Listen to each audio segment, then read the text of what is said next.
Hey, good evening. I am Rachel.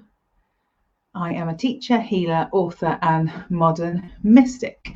I hope you are all faring well.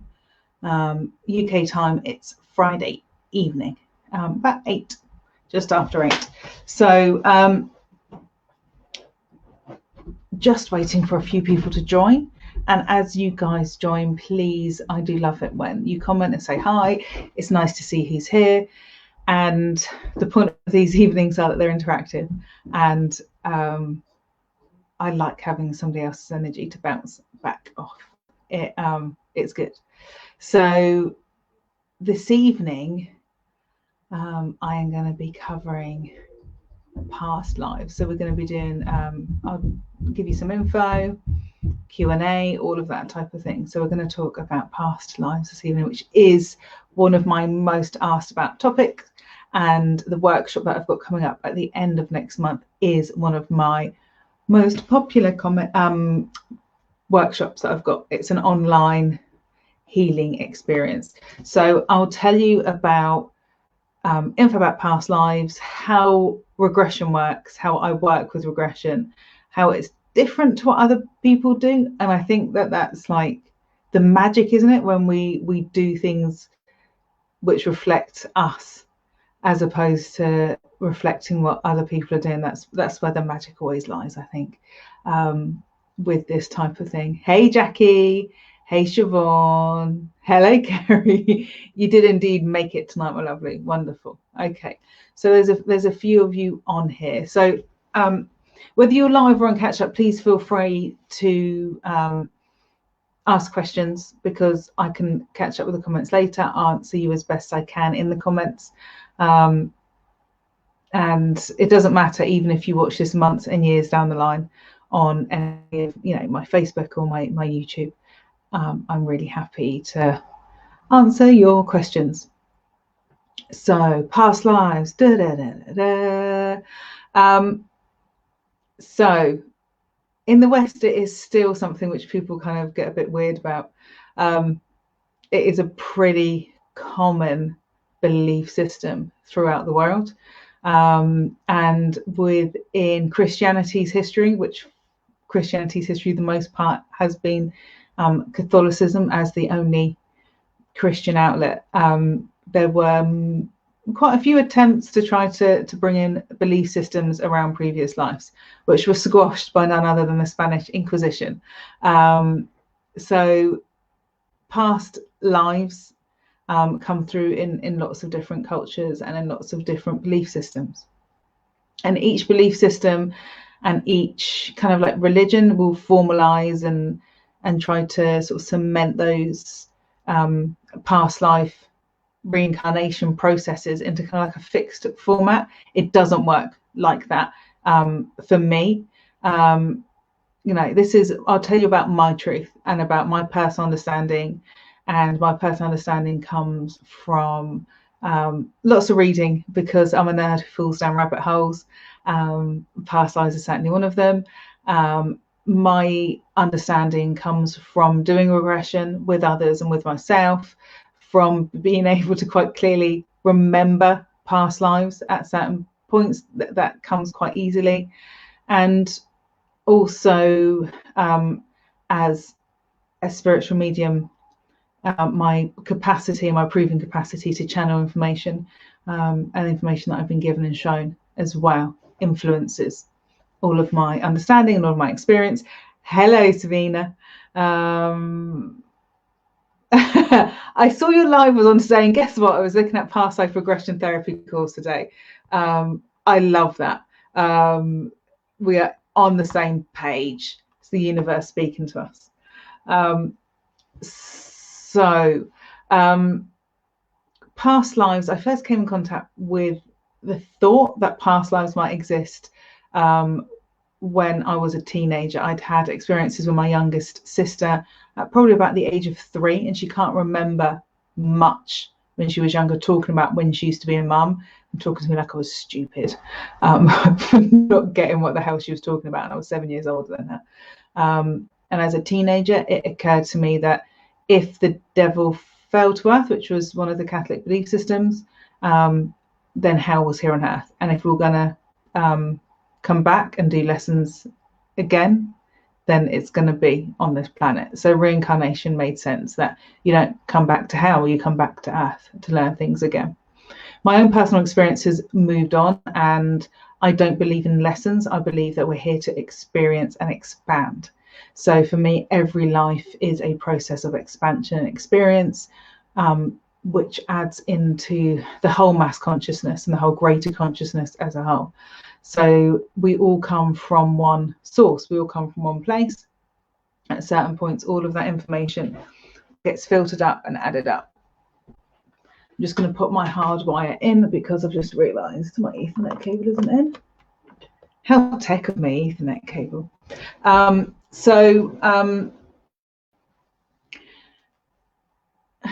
Plenty of belief systems teach out a linear process of reincarnation, and that was certainly my belief system for quite some time. I became a hypnotherapist specifically to do past life regression. You don't need to be a hypnotherapist to do past life regression. You don't even need to do a past life regressionist course to technically do past life regression. However, when it comes to messing with people's minds, I think it's best to have a qualification. It's worth double checking if you're going to see somebody that they are professional, or if you're listening to things on YouTube that they are professional, because you've got to have a good understanding of laying down seeds for people when they do regression and making sure you don't do that. And you've also got to be very careful with words that you use, so that you're not laying other seeds and anchors within people's subconscious when they're in a vulnerable state.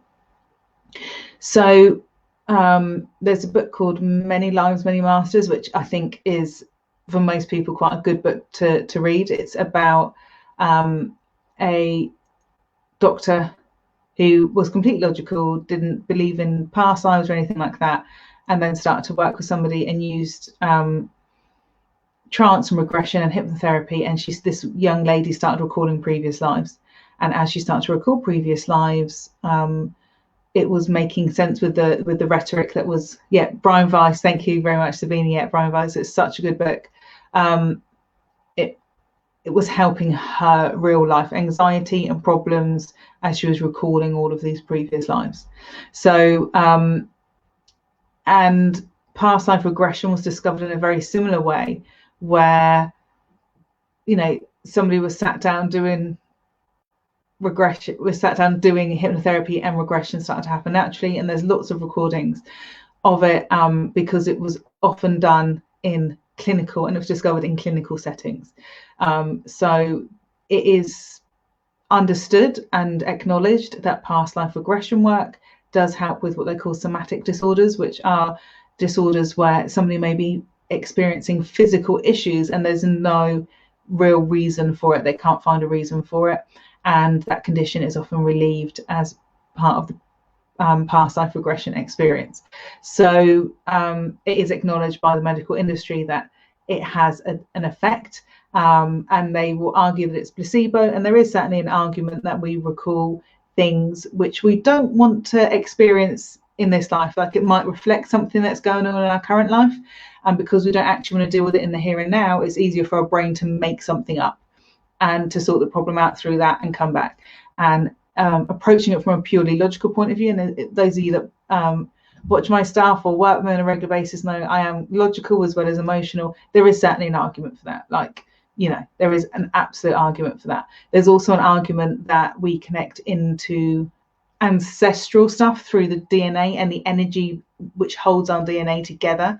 So you've got your two DNA strands, and from what I've been shown, the energy that binds those together, and there is you can Google, there is there is names for the energy which binds this stuff together. And I don't mean made up woo-woo stuff. I mean proper, proper science, medical science. The understanding that I have is that the energy which binds and holds those two DNA strands together holds a lot of ancestral information. So that's stuff which is passed on, like lessons which are passed on for survival instincts. And those also have an influence on us. So I believe that we don't just access past lives of our own soul, but the past lives of our ancestral line as well. And that's called ancestral healing. And the two things are very, very closely linked when we look at regression. When I talk about a soul and the past life of your soul, for me, it's a connection into the higher self. What is the higher self? The higher self for me is the collective of everything you ever have been and everything you ever will be. And I want you to think of it as a starburst, as a burst in the like a central bit in the middle, and all these little starbursts which come off. So your higher self, this part of yourself, when you're from where your original soul was created, is experiencing all of these lives at the same time, because it does get to a point in terms of dimension where energetically we exist totally outside of time and space. So there will be a part of your soul which is experiencing all of these lives at the same time. And what will happen is that in this, it's a literal reflection of when source broke in two originally and started replicating in order to produce all of these millions of offspring, which is literally what's happened. Your higher self does the same thing, and all it takes is one spark in order to set the seed, and that spark comes in as the cells start duplicating. The spark comes in, and then this energy and this entity grows. And if you've done anything like birth trauma research or anything like that, then you'll understand that from about 3 months in utero, within the womb, we develop our survival part of our brain. So you think probably by about 3 months, we're starting to really form some sort of an identity, some sort of a personality, as that energy replicates. So literally, if you think about a bucket full of sunshine and that starburst, all you need is one drop of that in order to create your soul. So it's not a case of this one linear entity popping along the timeline. Time doesn't exist. So time is a construct which has been made up for the physical. The physical could not exist without this. And those truths are told within the mutation in our DNA, which allows us to age. So technically we should be able to keep on replicating our cells all the time, and we don't. At some point a mutation came in which made us age and made us die.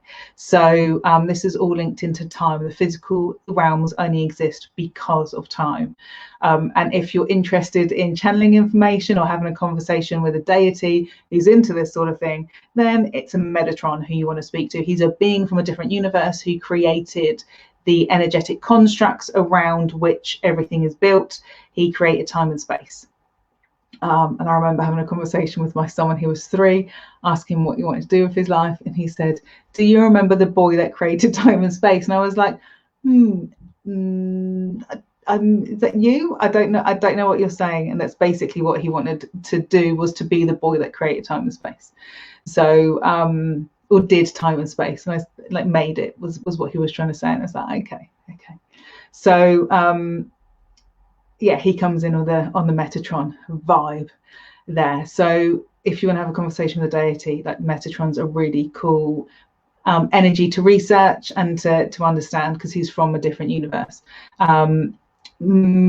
Grandmother Spider also, and that kind of spider web, that matrix around which everything is built, is also a really interesting deity to connect into with regard to all of this stuff that's simply been created as a format through which to the universe to experience the physical realms. Without the physical realms, we could not experience basic survival. Without the physical realms, we would have no fear, because fear only comes because of death. The veil of the shadow of death actually provides us with a huge amount of growth of the soul, which cannot be achieved if you haven't got the fear of dying. If you've got the fear of dying, then you make very different decisions in life. So that's where the physical realms come in, and why they came in, and why we have death. And also one of the reasons why we don't remember lives between lives. We don't come back with great memories. Some children do remember it to a certain extent, and we all go through a change in our brainwaves at about the age of 7 or 8, where we start stepping away from that, and that's to do with soul development and human development. And at a certain point, when we become adults and more sure and confident and comfortable, at that point we start maybe delving into starting to remember some of that stuff, or being interested in starting to remember that stuff, rather than it probably confusing us or doing our head in. So Bean has asked, how for you personally do the linear concepts of past and future lives fit together with the concept of multidimensional lives happening at the same time? So there is a reason why we don't remember past lives, and that's we come in with this kind of fresh idea, this fresh outlook on life. I don't want to build on past experience. Your soul might bear some of that, and it absolutely does bear some of that, but I don't want to come in with that knowledge. I need to work out in this life, how would I approach this with these issues in this life, in this situation, in this family, all of that stuff. So in the same way, actually remembering future lives for me is a bit of a misnomer, because the current life that you're living, you have total free will about. You've got total free will within this life. So all of the decisions that you make, and as far as your higher self is concerned, this current life that you're living in, the information hasn't been filtered up in the same way that it would do when you die. So when you die, you go through that whole debrief thing. Like somebody sat at a desk and you have a chat about all the shit that you've done. You know, that's obviously how it happens.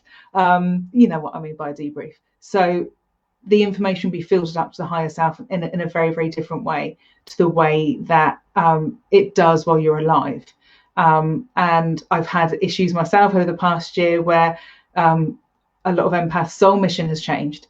And part of that is that your higher self needs to assimilate some of the information, which is why a lot of other empaths have felt cut off, because it's assimilating this information. It's having to get its head around some new concepts and some new ideas in a way that wouldn't have happened if you hadn't been spiritually awakened and on this particular spiritual journey in the past linearly. And for our soul now, in this moment, linear time exists. So as it's kind of like there's a duality to it. Your higher self absolutely experiences everything at the same time, but you don't. As a human being, everything is in the past and different stuff is in the future. So as far as you're concerned now, what might happen today is going to influence which future lives you decide to have, which future life experiences you're going to have. So there's this complete duality which exists, which if anyone understands the way the universe works, that duality and those balances and those idiosyncrasies where they're complete opposites is how the universe balances itself. And so those things all exist at the same time. So I personally, there is some fun in going up in between lives, and not just some fun, you can get a huge amount of information and wisdom and all of that beautiful stuff from sort of going up to the in-between space. And quite often when I do regressions with clients, they go to that in-between space. But your higher self, as far as you're concerned, right now is still trying to assimilate stuff that's happening now. So for you, your future is undecided. The future of your soul is undecided as far as you're concerned. So it's quite a difficult concept to get your head around, because for us here, we're looking at it from our perspective, and we must look at it from our perspective. The higher self looks at it from a completely different perspective, which makes it really difficult. So which is why you can access future lives if you need to. I personally don't see the point in accessing future lives. I'd really like to think that I don't bother coming back again, but that's me as a human going, I don't want to do this again. Whereas my higher self's going, yeah, you're doing it all at the same time, so what's the problem? You know, it's that feeling to it. So I know that when I go back up this time, that's as far as my higher self is concerned, that's it, I'm done, because I would have sort of gathered everything up that I need to gather up. Your higher self effectively is a collective. So if anyone does any channeling work or listens to any channeling work, the sort of stuff that I listen to, or groups and people are like, oh, I'm channeling from a collective. And be careful, make sure you go for somebody who's a proven channel, not somebody who's just decided one week that they can channel information, because there's a huge amount of training that needs to go into understanding yourself mediumistically, psychically, practice-wise, you know, all of that stuff is really important. Hi, Christine. And there's this, so there's, yeah, it's the future stuff for me. I'm not that bothered about. I just want to sort of crack on and get on with it. Shauna said he's up for coming back because he's feeling good about the future stuff. That's really good. That's really good. Emma has said, I'm glad it's not just me. She literally feels the same. I'm sure that my higher self will be like, yeah, crap, you're done now. Let's get on with being whatever ultimate being we are. So there's a point where your higher self is a collective, and then there's a point where that collective disappears and it becomes a oneness again, which is all, it's all fascinating when you look up through the dimensions and kind of understand how these things come together.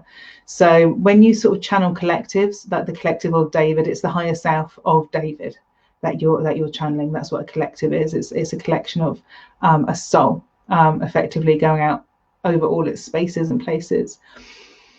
Other thing to kind of understand, so coming back to your points of being, you can absolutely go into future lives if you want to, but for me, like, there's something to be said for that happening as it does. I mean, what's interesting is that when I do healing, I've gone back and done healing on myself as a youngster maybe, and I've got two instances where I've done a past life regression. I've stepped into a part of my higher self, connected into a part of my higher self, which has been wonderful and beautiful. And then that higher self I've asked to heal. And what I've been shown is a memory from when I was younger, a very clear and very vivid memory, which makes complete sense. I've always had like a thing about the way that I look. And insecurities about the way that I look, and I'm very sort of pale, and I look very androgynous without makeup on, and all of that type of stuff. And I, as a teenager, at some point, I started to wear mascara. And when I did a past life, not necessarily a regression, but a connection up into my higher self, I had a part of myself which was this very beautiful Native American lady with really long dark hair and dark eyelashes, and I was like, you're stunning, like you're absolutely stunning. That's, that for me is kind of like an idea of beauty, is the dark hair, and it's always what you don't have, isn't it? And I asked for healing, and what I saw was myself as a teenager putting mascara on in my mirror for the first time, but I was sat in myself doing that, and it was quite a few minutes into doing that I was like, oh shit, this is me at like 12, 13 years old, putting on mascara for the first time and changing my outward appearance to make me feel comfortable and to make me feel better. And that's the power of this ability that we have to kind of change our outward appearance to make us feel more secure and to make us feel happier and all of that type of thing. So it's really interesting how you can heal your past self can heal today. So there's no reason why your past self today might not be able to actually go forward and help a future part of yourself. I've done it myself where I've tuned into myself as an old lady and gone, okay, like I'm healing myself as an old person. This is interesting. And there's no reason why you can't do that with your future self, and be aware during meditation that you're absolutely doing that, absolutely having a future experience. It's not something, like I said, I would particularly seek. If it happens naturally, then absolutely that's the best thing for it.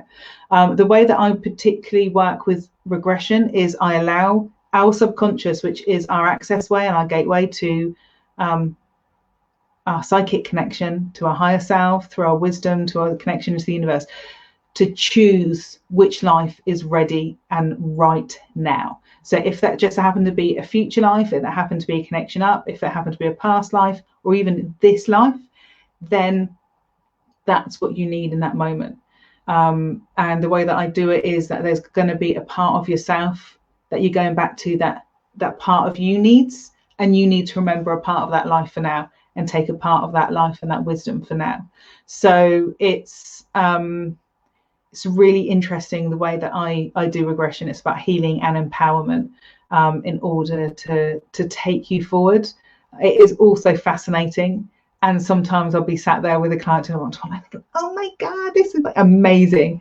You know, some of the stuff that people say, particularly like some of like the real ancient stuff, just fascinating, because you're like, okay, like that sounds like real detail and stuff that I wouldn't have even thought about. Christine says she's got enough to heal ancestral and herself. Absolutely. Christine, you're a great girl for getting the mascara. No, like that's part of my it makes me feel like I'm not ashamed to say that it makes me feel more powerful, and it makes me feel happier with myself. Like I've done a huge amount of work around makeup and around is this making me weaker because I'm not wearing makeup? No. Is it wearing me is it making me weaker because I feel that I want to wear makeup? No. Like and a lot of that work over the past few years has really ramped up again. If anyone else knows, I'm a massive fan of Drag Race, and looking at how makeup changes us and allows us to step into different parts of ourselves, that what we put on the outside draws out a part of ourselves. And for me, it's normally a previous life part. The reason why I think my face is such a blank canvas is because I have got such a strong connection to my higher self. I think I always have done. I used to stare at myself in the mirror as a child. And has anyone done that, where you stare at yourself and you see how your face changes? And it used to fascinate me as a kid, like my face would just change. The thing that would remain the same was the eyes, and everything else would kind of like change around it. So, and some days I'll look at myself and go, I feel like, who am I, or part of myself am I channeling today? I feel so different. So I think that this very androgynous face is here for a reason, which is that I can connect into all these different parts of my higher self, draw on different experiences for different places, times, whatever. And all of that's really important. So I think that's probably the reason why I'm a pasty old girl. But thank you, Christina. That's a really, really beautiful thing today. Sean says it's very interesting. He's just started to tap into his past self that feels old but somehow new here. It's it's interesting, isn't it? Stuff you're like, where do you fit in? What part of myself do you fit into? Why are you here? What are you here to show me? Which is the biggest thing about connecting into your higher self. Why have I connected into that? What is it showing me? What wisdom can I take from today? What's really interesting is that I'll do regression with people, and you'll sit down and you have a chat afterwards, and the chat afterwards is just as important. The post-hypnotic suggestion stuff, where you're kind of taking things apart, because your brain is still connected. You are still in that semi trance-like state, but far, far more aware. And in fact, when you do trance, you don't want to go into too deep a trance. You don't want to forget it. Like, people want to come away and remember it. So I purposely don't stick people into too deep a trance, so that you can get some good interaction. And people also feel a bit more in control, which is always nice. That people go away afterwards and go, oh my God, I just this and this clicked. And they'll text me 2 or 3 days later, or email me like a week later and go, oh my God, like stuff keeps falling into place this week. And it's because they've needed that part of themselves. It's really, really important. Christine said, oh yes, it's a bit scary. Yeah, with the staring at your face. And Sabine has said that. Actually, I don't know if anyone else does healing, but sometimes you'll do Reiki healing on people, or whatever type of healing you do, and you'll go, oh my God, the face has completely changed. Like, what's going on with, a lady, and it looks like she's got a big beard and all of this type of stuff. It's amazing. And for me, it can be a number of factors, but guides, other people coming to heal, of previous past life parts of themselves stepping forward. Just fascinating. How that changes. So I still do that on a regular basis, where I go, Jesus, Rachel, what are you? And friends do it as well. Really, what's going on with, why are you dressed like this today? What's going on with you? So it's really interesting how we kind of like, we work with it. I was always fascinated with past lives and previous lives, and I used to get a lot of it in healing, and it made sense for me to kind of go down the regressionist route because of that. The topic just fascinated me. ways that you know that you have got previous lives. Are you obsessed with a certain period in history? If the answer is yes, it is likely that you have got a strong connection to that in terms of previous life energy that you're bringing through now. There's only a certain amount of information that your current DNA and your current kind of like energy can hold. So the closer a connection you have to your higher self, the more different parts of yourself that you can channel and use and work with. But for most of us, before we become very conscious, before our mind has kind of grown and easily connects in and out of the sort of the mass consciousness or the higher self consciousness, what most of us are going to find is that our connection into different parts of ourselves is quite kind of limited. So you'll find that until you find it easy to swap in and out, you're going to be quite obsessed. So if you've been doing spiritual work for a long time now, it might not be what you're looking at now, but certainly stuff that you were growing up with. So for me, it was the Tudors. There's like one of my friends said once, your family like owns the Tudors.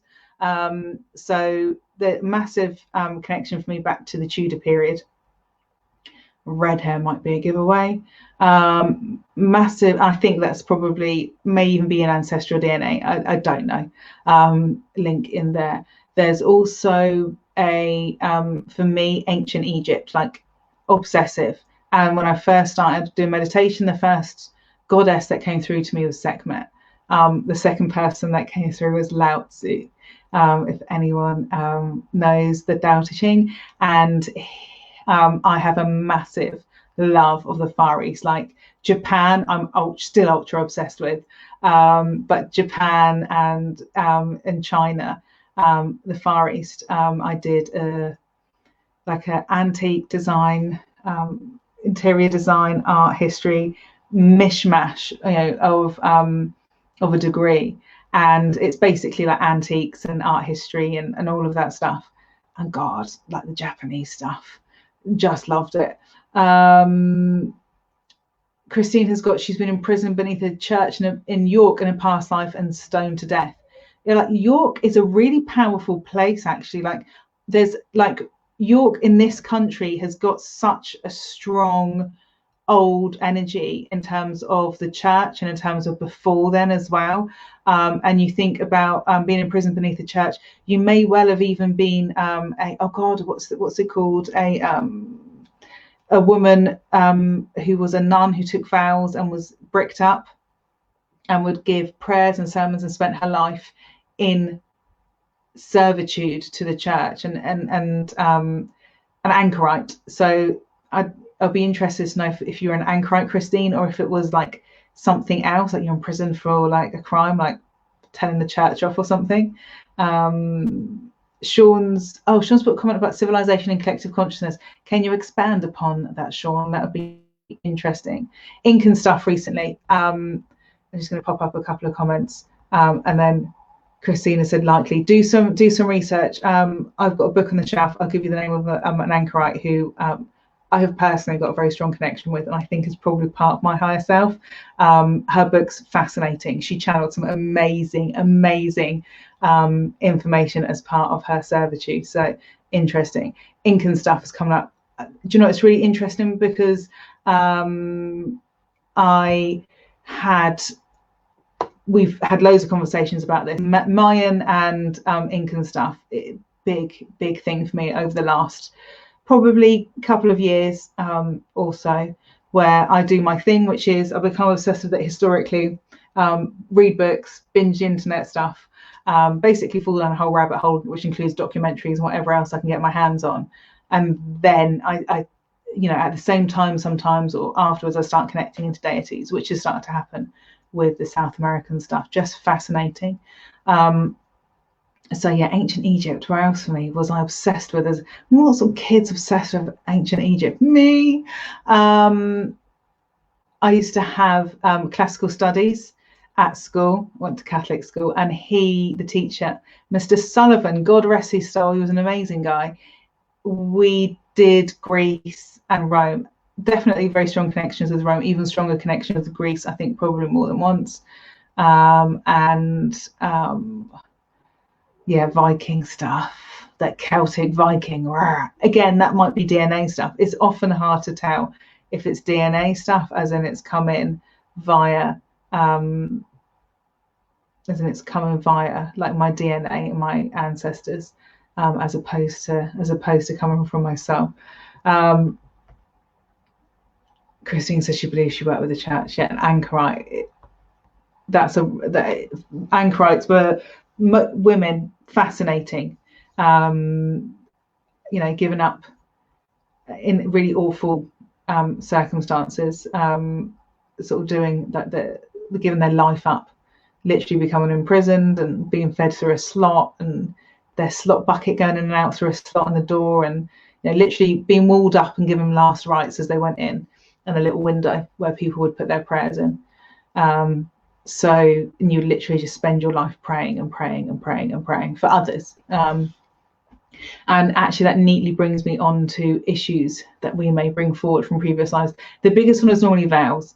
And if you do a past life workshop with me, I do a general vow, curse, overall, kind of like statement where we kind of take stuff back that doesn't apply for now anymore. And people go, oh my God, my throat all of a sudden feels really clear. There might be a few vows of silence that you got rid of there, nice lady. Especially if you live in a spiritual life, as far as your linear self is concerned, don't forget we our soul, your current soul in the state it's in now, absolutely recognizes time. So the past couple of thousand years for spiritual people have been pretty repressed. You haven't been able to say and do what you want, whether you're a witch or Wiccan, whether you've been in the church or outside of the church, you haven't been able to do what you want and express yourself freely. They've generally been lives of sacrifice, emotionally, personally, physically, lives where you can't own, lives where you were told what to believe, even though you channeled some amazing work and it said something else. Lives where you might have been burnt at the stake. Lives where you had to keep quiet for fear of your whole family being burnt at the stake. Where you would have given up your tools of healing, which included your herbs and your hands and all of that type of thing. And we wonder why spiritual people have got so many blocks around owning stuff and money and relationships and kids. Don't just think about all the the vows of chastity and never being able to have kids. There was certainly a period where priestesses in the early church, because there were priestesses, and as everything became very patriarchal, were given forced hysterectomies, so that they could be used for sex magic effectively. So there's a lot of scars that our sort of soul remembers, and it's really interesting when you start sort of digging back through this stuff, that quite often what happens is when I work with people who've got spiritual lives, you're taken back to something which is actually something empowering. The best previous life regression I did a shamanic journeying, which was a really, really strong experience. And although I very strongly connected into one part of myself, there was something else there which I didn't really want to face and I didn't want to deal with because it was dirty and messy, and all of that stuff. But she was this priestess who was out in the Middle East with white, my feeling is Templar, something like that, ritualistically kept and raped and used for her magic. But she was a priestess, and she had long blonde hair, and she decided she'd had enough, and one day hid in her ceremonial belts and jewelry that she would be adorned with when they went to do all their ritualistic stuff. She hid knives, and she'd called upon a goddess. She'd called upon a goddess and reached out where she was in this foreign land, trapped and beneath everything. And the goddess that stepped forward was Kali. And Kali was basically like, you free yourself, and gave her the opportunity and the tools to free herself. And she did. She basically killed everyone during a ritual and walked out like covered in blood from head to toe. And her blonde hair, which, I'm not denying the irony that I have red hair, was covered in blood. And as she left, there was one guy who was a monk as opposed to being one of the knights or one of these, you know, magicians.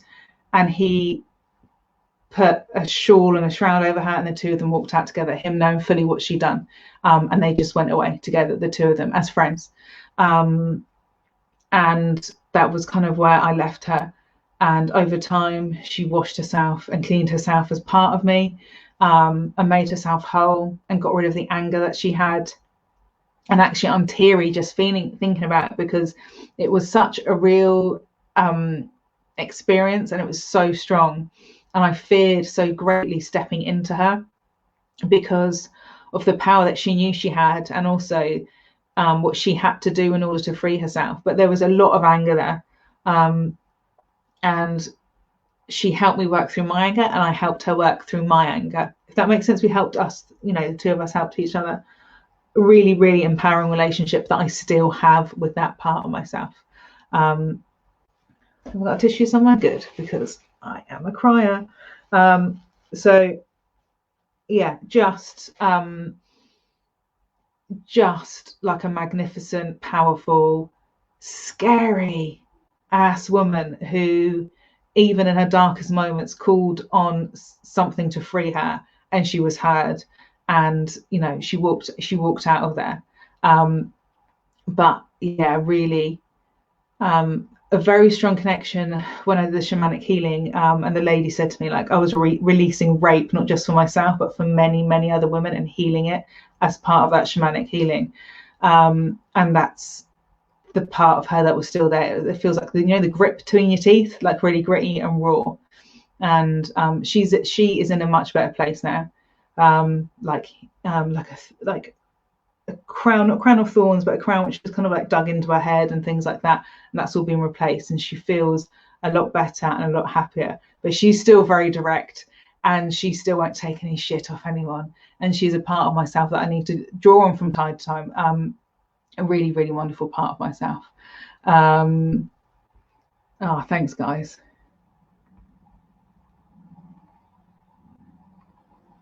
This is interesting. Sabina has said, interesting. I had a past life memory saying it was also blood related. It might be in the air. It's some of that stuff where you go, I don't, like, that's really horrible. Like, why? I don't want to deal with it. And I had to personally, and I'm generally somebody who is quite good at facing stuff. I was like, God, like, she is powerful and angry, but it's justified anger. You know what I mean by that? Justified anger. She's amazing. And we've all got parts of ourselves that are like that, that kind of represent our power at its rawest, our power at its fullest, our power at its most vulnerable. Like, she represents all of that thing. Like, how can power be so raw and so extreme, but still so bloody vulnerable and exposed at the same time? Like, those are the parts of us that are most powerful, and are the parts of us that we don't need to draw on all the time, but they're there for us. And to have that kind of underpinning, and to use that when you need to use it, that's where mastery comes in, which is embracing it, loving it, healing it, all of that stuff, and then using that to underpin your work and underpin what you do. So we you know, that's, you know, that part of me is all for, like, you know, if she's the sort of person that was, you know, her anger is at the patriarchy, her anger is at suppression. She's all about justice. And she steps forward quite strongly when I hear about injustice. And it's against any women, injustice against anyone who embraces the feminine, who embraces the feminine for her. So it's, you know, she's all about redressing the balance. And you know, that Kali energy, which is, Kali will help you find your tongue where you need it and help you to say what you need to say. But also, if that doesn't work, she'll help you find your swords and help you fight your enemies. If that's what it takes to bring balance, that's what she'll do. We're lucky that we don't live generally, and I do say this generally because, you know, let's look at some of the protests and things that have had to happen over the last few months. We generally live in a society where we don't have to physically fight for our freedom. But having that part of you to back that up when you need to go out and make a really clear statement, that's a really strong part of yourself to draw on. We shouldn't need to be violent, but I can also understand when I feel into that part of myself why things happen that way. Thank you, Christine. Very much the Lilith energy. Yeah, absolutely. So Lilith is a very misunderstood character. You know, it's interesting because I've been doing work with a goddess called, forgive me if I say it wrong because it's my English brain reading, what I found out, but Mohini, who is an avatar, an aspect, sorry, of Vishnu.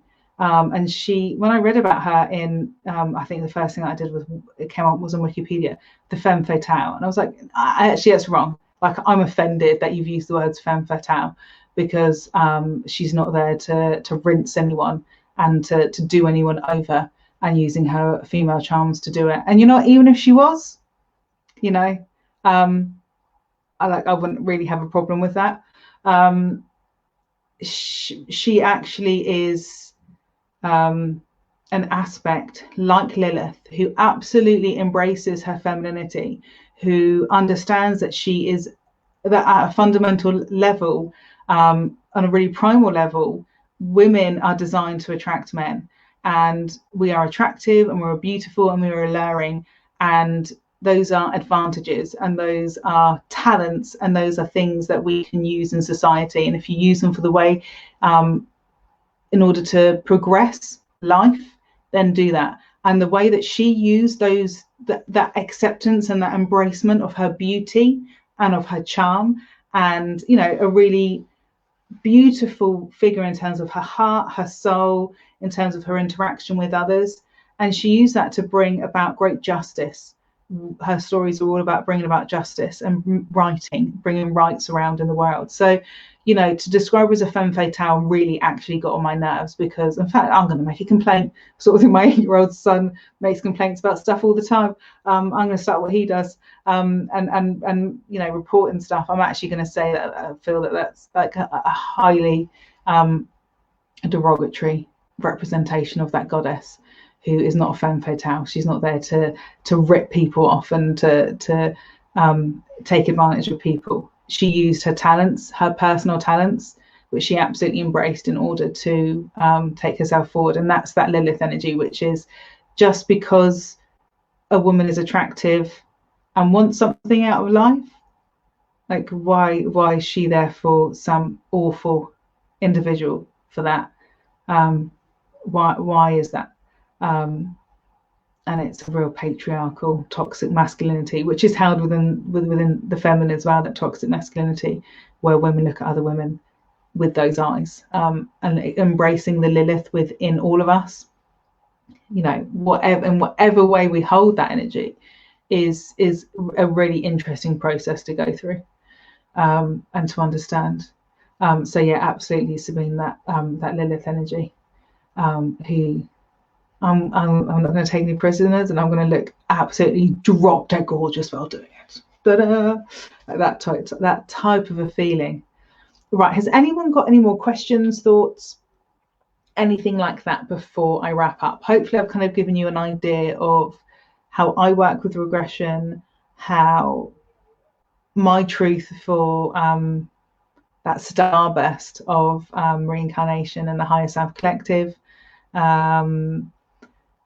you know, future lives, past lives, this life, you know, we all know that even in this life, there's, you know, it feels like lifetimes away. It feels like different parts of ourselves. Think of myself at 14, 15, 16, and I was a very, very different individual, painfully shy, all of that stuff. And this isn't an act, that this is a genuine part of myself that comes across as being this confident. It's because I like people and I like socializing. And it's that part. I'm an extroverted introvert, if that makes sense. Thank you, Christine. Sabine says, yeah. Loves right back, Sabine. And thank you. You're very welcome, Christine. It's always lovely having you guys here and having the interaction and the chit chat and the and that type of thing. What I will do is, if anyone is interested in popping along and having a look at the event, on my website, I've got a page called Upcoming, which has got not too many events on there at the moment. I'm saving the space for the Reiki. Hopefully the workshops are coming back. across everything. So I've got one event coming up, and I'm not planning too much because I might try and squeeze in 2 Reiki workshops in June. I don't want to overcommit. So the next workshop I've got coming up is the regression one, which, like I said, is my most popular one, and it's fascinating. Do love a good regression workshop. So if you fancy it, you want more information, inbox me if you've got any questions. Have a look at the site. I've got a full description of what I do on the site. If you look at my page, I've got some quotes of people and stuff like that. So it's all good. It's all good. Join me if you can. I do charge 120 for one-to-one, and the group workshop is really, really good price in comparison, and that's why I do the group workshops, because it's my way of still being able to get the monetary exchange that I require and being able to facilitate more people at a lower price. And that's why I like doing the workshops, because it means that I make my stuff available to more people, and that's what I want. I want everyone to have a little slice of this cake. Right, my lovelies, if you're live or on catch up, say goodbye, say see you later, all of that stuff. It is online. Yes, Christine, very good point. Well done for giving me a slap around the noggin. Yeah, absolutely. It's an online one. So I think what I will be doing going forward is balancing as much as I can do online, because that's worked so well and everyone's embraced it so beautifully, because we've had to, but also it's meant that we've kind of made these other connections that we wouldn't have been able to have. But it is an online one. Yeah, Reiki. My birthday is on Friday. I am a Taurian with, oh God, I've just found out my correct time of birth. So it's all been redone. I'm a Taurian with a Virgo rising and a Gemini moon, which has then made some blow my mind sense when I've read a lot of the Gemini moon stuff.